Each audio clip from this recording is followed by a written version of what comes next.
Il aurait fait valoir le prénom qu'il porte, Shalom. Et effectivement, il aurait dit qu'il ne faut ménager aucun effort pour faire en sorte que le Shalom s'instaure. Et mon père et mon grand-père aimaient nous rappeler que le Shalom, la paix, n'est pas une donnée de base, une donnée naturelle, mais qu'effectivement, le Shalom, c'est quelque chose qui se gagne, quelque chose pour lequel il faut se battre. Et c'est vrai qu'il faut se battre pour que ce Shalom existe avec nos ennemis, mais il faut également qu'il y ait un Shalom intérieur, un Shalom pnimi. Nous avons le plaisir d'être en ligne, comme je vous l'ai annoncé, avec le Rav Ariel Messas. Rav Messas, Shalom, bonjour, Boker Tov.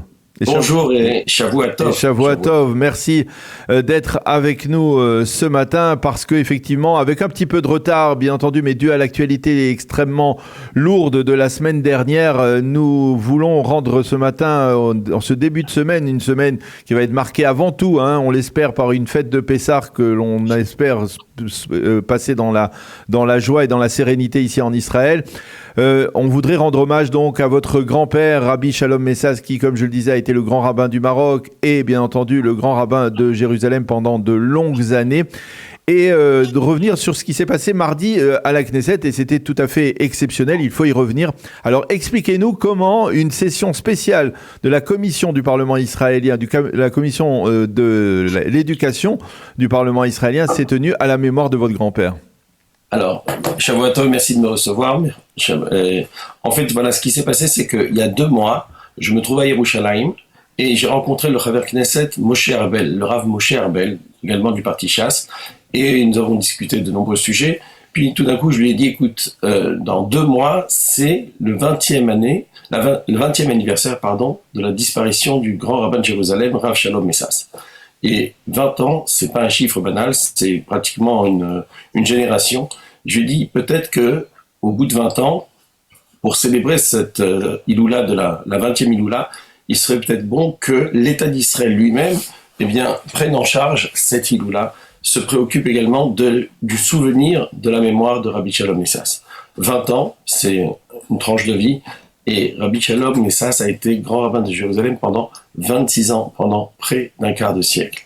Et je lui ai donc fait remarquer que ce rabbinat, ces 26 ans de rabbinat, concernaient désormais l'État d'Israël lui-même, et que l'État d'Israël, finalement, se devait de pérenniser la mémoire de Rabbi Shalom Messas. Je lui ai dit ça, et ça a germé en lui, cette idée lui a plu. Et comme ça, en discutant, il m'a dit « Ok, on va essayer de lancer une commission culture à la mémoire de Rabbi Shalom Messas à l'occasion de sa Haskara. » Rav Moshe Arbel en a parlé avec Rabbi Yossi Tayeb et avec d'autres Chavrei Knesset. L'idée a plu, et voilà. Après, pendant 2-3 semaines, j'ai pas eu de nouvelles. Je pensais que ça avait été complètement oublié, pas du tout. Rav Moshe Arbel et Rabbi Yossi Tayeb, ensemble, ont décidé de mener à bien ce projet. Et on m'a contacté, on m'a dit voilà, telle date, ce sera le jour de la commission qui sera dédié à la mémoire de Rav Shalom Messas, à la mémoire de ton grand-père. Alors il y a eu beaucoup de dates qui ont été envisagées. On a parlé du mardi, on a parlé du mercredi, on a parlé même de dimanche, et en définitive, on a décidé de la faire mardi. Et mais Hashem et Hazot hiniflat beinenu, en le faisant mardi et en maintenant cette date du mardi 28 mars, ça a permis à cette commission effectivement de se réaliser.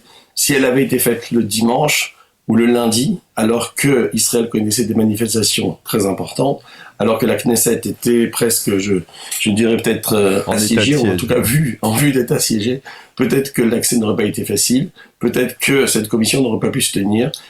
Elle s'est tenue finalement mardi, et pour tout vous dire, lorsque j'ai pris l'avion de Paris lundi, c'était à 15h, au moment même où j'entrais dans l'avion pour aller en Israël, je reçois les informations d'Israël me disant que le lendemain, l'aéroport risquait d'être fermé et que je risquais de ne pas pouvoir rentrer à Paris le lendemain puisque je devais rentrer à Paris mardi soir. Et j'ai eu très peur parce que je me suis dit, mercredi soir, à Paris, nous avons une Iloula.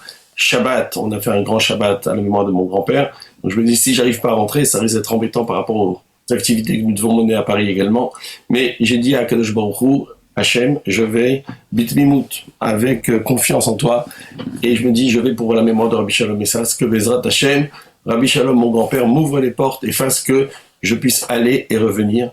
Et pour tout vous dire, quand j'arrive à Yerushalayim le soir même, à Tel Aviv le soir même, j'entends que Benyamin Netanyahou a décidé de faire des pourparlers avec les partis de l'opposition et j'apprends que la grève qui était prévue pour le lendemain est annulée, et j'apprends qu'effectivement je pourrais rentrer sans souci à Paris. Voilà, on est venu célébrer la mémoire de Rabbi Shalom Messas, et voilà que, en évoquant sa mémoire, Alors justement, on arrive en Israël et que un dialogue s'instaure, et nous attachons que ce dialogue puisse mener à un véritable shalom entre les différents partis politiques en Israël. Alors justement, pour ceux qui l'ont pas connu, Rabbi Shalom Messas, c'était un homme justement de dialogue, c'était un homme d'ouverture, c'était un homme de tolérance. Donnez-nous, racontez-nous peut-être des anecdotes ou alors des souvenirs qui peuvent concrétiser cette ouverture d'esprit qu'il avait et qui peut-être fait défaut aujourd'hui dans la réalité israélienne. Vous savez, le Rav Shlomo Moshe Amar a évoqué un verset particulier qui évoque vraiment bien la personnalité de mon grand-père Rabbi Shalom Messas, un verset des psaumes qui dit « Viromemuhu bikal ha'am ou bemoshav zekenim yihalelu ». Le roi David parle de certains chachamim et dit qu'ils ont cette particularité « Viromemuhu bikal ha'am ». Ils seront célébrés par le peuple, ou bemoshav zekenim yihalelu, mais également parmi les anciens, ils seront célébrés. Il est des rabbanim qui sont célébrés uniquement chez les Talmidei Chachamim, parce que ce sont des gens qui sont dans la Torah, dans l'étude de la Torah à très haut niveau, c'est vrai, mais qui ne sont pas connus du public, qui n'ont pas accès au public. Vous avez d'autres rabbanim qui ont un accès au public, qui sont vraiment très proches du Ham Israël, mais dont le niveau en Torah est peut-être moins élevé que celui de ceux qui s'investissent dans l'étude de la Torah, c'est vrai. Et il existe cependant des rabbanim qui ont ces deux dimensions, qui ont cette dimension de l'étude de la Torah dans sa profondeur et qui ont également cette dimension de l'accès au public, du lien avec la communauté. Effectivement, Viromemuhu bikal am, ils le célébreront parmi la communauté, mais Moshav Zekenim yalelu, et parmi les anciens, les Chachamim seront célébrés également. Rabbi Shalom Messas avait cette double capacité, avait cette capacité à être un très grand Talmid Chacham, un grand décisionnaire. On connaît ses livres chez Meshumagen, Tuvot Shemesh, on sait combien il a rendu des décisions halachiques extrêmement importantes au plus haut niveau, mais également, il avait cette capacité à être proche de sa communauté. Il était également un rabbin de communauté. Il a été également un grand enseignant. Il a été d'une grande proximité. Il était capable de recevoir à toute heure du jour et de la nuit les gens chez lui à la maison. Tout le monde se souvient de ses Motzaï Shabbat à la maison, de cette ouverture qu'il avait vis-à-vis du public. Il recevait chaque personne de ses panim yafot. Il avait cette capacité à être vraiment dans sa communauté, à apporter effectivement un regard et un amour à toute personne avec qui il rentrait en contact. Et ça, c'est quelque chose de tout à fait exceptionnel, de tout à fait caractéristique. Et c'est ce qui fait, je pense, qu'il a été aimé par la communauté. Et évidemment, toujours avec un langage qui était il a développé cette mida de la ne'imut, de la douceur et de la recherche de la paix. Et il nous disait la chose suivante, il nous disait parler avec douceur. Divrei chachamim ben nachat nishmaim. Les paroles des sages sont entendues lorsqu'elles sont dites avec douceur, avec calme.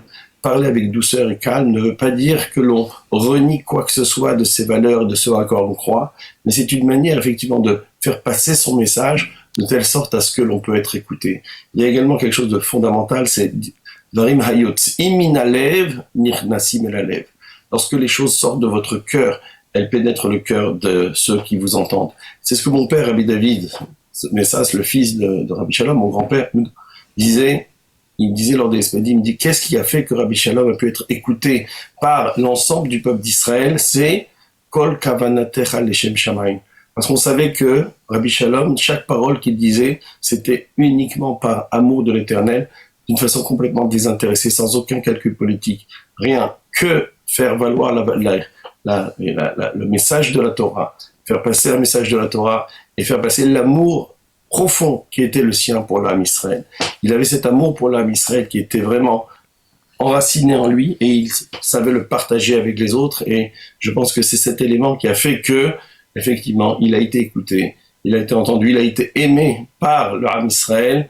On se souvient de sa lévaya, des dizaines de milliers de personnes qui l'ont accompagné à sa dernière demeure, et jusqu'à aujourd'hui, 20 ans après sa disparition, lorsqu'on évoque la mémoire de Rabbi Shalom Messas, c'est tout de suite des témoignages extraordinaires. À la Knesset, il y avait des témoignages de rabbanim, mais pas seulement. Ceux qui ont été appelés à témoigner, et volontairement, étaient pour la majorité des personnes de la société civile, des personnes du monde académique, du monde universitaire, du monde politique. Et c'était intéressant de voir justement comment une personnalité rabbinique pouvait être perçue par des gens qui ne sont pas issus du monde rabbinique, par même des gens qui ne sont pas datim. Il y avait des chilonim et des datim, des gens religieux, des gens qui ne l'étaient pas. Et tous ont évoqué 20 ans après la disparition de Rabbi Shalom, eh bien, ce qu'ils avaient reçu, le message qu'ils avaient perçu de Rabbi Shalom, c'était très très beau à voir. Magnifique de voir que Rabbi Shalom a réussi ce challenge extraordinaire, c'est-à-dire de toucher le cœur de ceux avec lesquels il rentrait en contact et de faire donc un grand Kiddush Hashem, de faire une grande sanctification du nom de l'Éternel, parce que il a présenté la Torah sous un visage rayonnant, Shemesh Umagen. D'ailleurs, on a eu un message du président de l'État d'Israël absolument extraordinaire, je pense qu'on va en parler, qui a ouvert les débats. Le président d'Israël a parlé justement de cette luminosité du message de Rabbi Shalom Messas. Il a supporté avec grandeur le message de la Torah, et je pense que c'est ce qui fait sa particularité. Cette beauté de son message et de son discours. Et effectivement, vous nous parliez à l'instant donc de ce message du président de l'État d'Israël, Yitzhak Herzog, qui est, on va dire, proche de votre famille, de la famille Messas, et qui a tenu à s'exprimer donc lors de cette commission spéciale, dans cette séance spéciale de la commission. C'est par son message que la commission a été ouverte. Voilà, je vous propose d'écouter le message du président de l'État, Yitzhak Herzog, à l'occasion donc du 20e anniversaire de la disparition de Rabbi Shalom Messas. ידידי חבר הכנסת יוסי טייב, יושב ראש ועדת החינוך, התרבות והספורט של הכנסת. חברות וחברי הכנסת, אורחים נכבדים. בימים הנוראים שלאחר רצח אמיל גרינצוויג, פנה חכם שלום משש לציבור, ובפיו קריאה נרגשת. אל הקהל הקדוש על כל חלקיו ועדותיו, אנוכי מבקש ופונה, בלב נרגש ומחריד, הסירו כל גורמי הפירוד, סלקו המחיצות המבדילות, וגרשו שנאת חינם מתוככם. נכבד איש את רעהו, נהיה מתונים זה לזה, נשמור ונקפיד על מוסר האדם וחייו.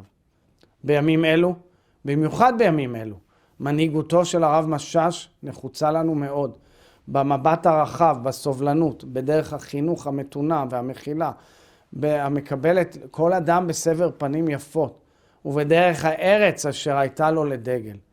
סיפורו של הרב משש שזור בסיפורה של המדינה. סיפור על מסורת אבות מדהימה, שושלת תורנית מופלגת, על חינוך ותורה, ובעיקר סיפור יהודי וציוני אמיתי, שרואה במדינה שלנו, מדינת ישראל, נס של ממש. קריאתו לאמירת הלל ביום העצמאות הלכה יד ביד עם קריאתו לאחדות העם, מתוך הבנה שכשאנחנו יחד נוכל לכל האתגרים, כפי שכתב בשו"ת שמש ומגן. כל ישראל יש להם חלק לעולם הבא, להם בלשון רבים, כשהם בכללותם. כך כתב, ואין ספק שההתכנסות של הוועדה היום, בנוכחות נשות ואנשי חינוך ואקדמיה, ואנשים העוסקים בתורה ובמעשי חסד, יהיה בו כדי לתרום להמשך מורשתו והעמקה במשנתו.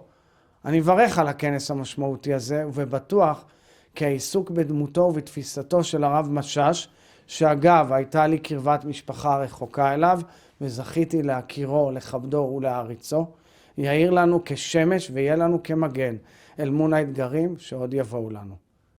בהצלחה רבה.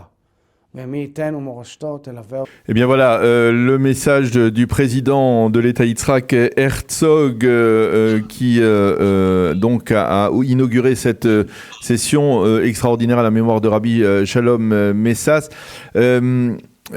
Est-ce qu'on peut imaginer ce que le Rabbi Shalom aurait dit de la situation actuelle dans la réalité israélienne, ces divisions entre religieux, laïcs, séfarades, ashkénazes, des clivages que l'on pensait disparus et qui ressurgissent face à cette protestation contre la réforme judiciaire, Rav Ariel Messas? Eh ben, je pense que il aurait fait valoir le prénom qu'il porte, Shalom. Et effectivement, il aurait dit qu'il ne faut ménager aucun effort pour faire en sorte que le shalom s'instaure. Et mon père et mon grand-père aimaient nous rappeler que le shalom, la paix, n'est pas une donnée de base, une donnée naturelle. Ils nous expliquaient que la donnée naturelle, c'est effectivement la division, la dispute, le fait de vouloir faire valoir son avis au détriment des autres, mais qu'effectivement, le shalom est quelque chose qui se gagne, quelque chose pour lequel il faut se battre. Et c'est vrai qu'il faut se battre pour que ce shalom existe avec nos ennemis, mais il faut également qu'il y ait un shalom intérieur, un shalom pnimi. On sait shalom yivroa, c'est shalom Israël, celui qui fait la paix dans le ciel, pourra également participer à la paix sur terre. Mais encore une fois, pour que Akadosh Baruch Hu nous aide à faire la paix, il faut que nous-mêmes fassions tous les efforts pour pouvoir y accéder. Et voilà, c'est un véritable travail. Et Baruch Hashem, je suis heureux de savoir que ce travail de rapprochement entre les différents partis en Israël a commencé. Et effectivement, j'espère que le zérout de Rabbi Shalom, le zérout de tous les tzadikim, fera en sorte que, eh bien, tout le monde pourra se retrouver dans une vision commune de l'État d'Israël, dans une vision commune du judaïsme, pour que Bezrat Hashem, on puisse retrouver une paix, une sérénité, effectivement, parmi tout le peuple d'Israël. Et c'est exactement la prière que je formule aujourd'hui en ce mois de Nissan, en ces jours qui précèdent la fête de Pessah qui est fondatrice de notre identité. C'est le renouveau de notre identité, que Bezrat Hashem, avec cette fête de Pessah, on puisse rentrer dans une période de paix, de sérénité, de rencontre des uns avec les autres, de respect des uns des autres, pour que Bezrat Hashem, un véritable shalom puisse s'instaurer dans tout l'âme Israël.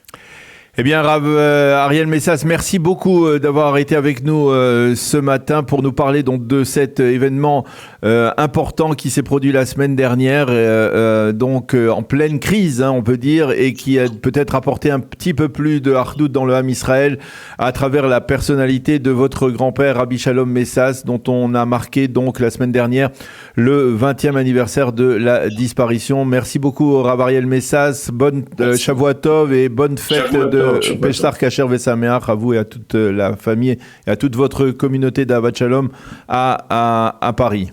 Merci infiniment.